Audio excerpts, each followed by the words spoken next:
இருதயம் விரிவடைந்துள்ள இடத்தில்தான் உண்மை ஞானம் உதிக்கும்.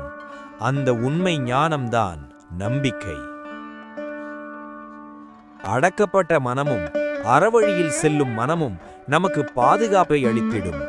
உலக பந்தங்களிலிருந்து விடுதலை அளிக்கும். கபடமில்லாத நாத்திகன் வஞ்சகனை விட சிறந்தவனாவான். காமம், பொன்னாசை இவைகளால் ஆழப்படும் அற்பர்கள் பொருட்படுத்தப்படக்கூடியவர்கள் அல்லர். எவர் ஒருவருடைய நெஞ்சு ஏழை மக்களுக்காக துயரத்தில் அழுமோ அவரையே நான் மகாத்மா என்பேன்.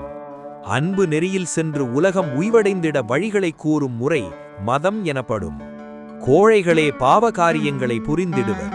தைரியமுடையோர் ஒரு காலும் பாவம் செய்யார். பலமற்ற மூளையில் நாம் எதையுமே செய்ய இயலாது. அதனால் நாம் அதை பலப்படுத்த வேண்டும். அச்சமே நாக்கு துயரத்தை தருவது. அச்சமே கேட்டை விளைவிப்பது. அச்சமே மரணத்தை தருவது. நமது உண்மை இயல்பை நாம் அறிந்து கொள்ளாமல் இருப்பதனால்தான் நமக்கு அச்சம் ஏற்படுகின்றது. இவ்வுலகில் பிறந்த நீங்கள் அதற்கு அடையாளமாக ஏதேனும் விட்டுச் செல்லுங்கள்.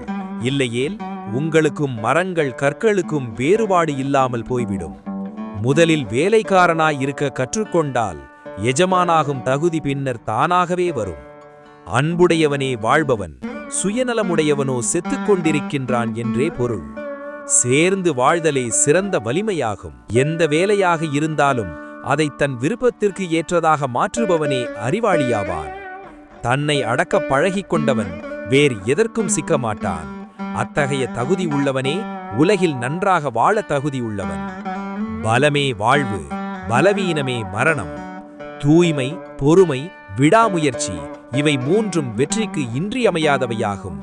அத்துடன் இவை அனைத்துக்கும் மேலாக அன்பு இருந்தாக வேண்டும். உறுதியுடன் இரு.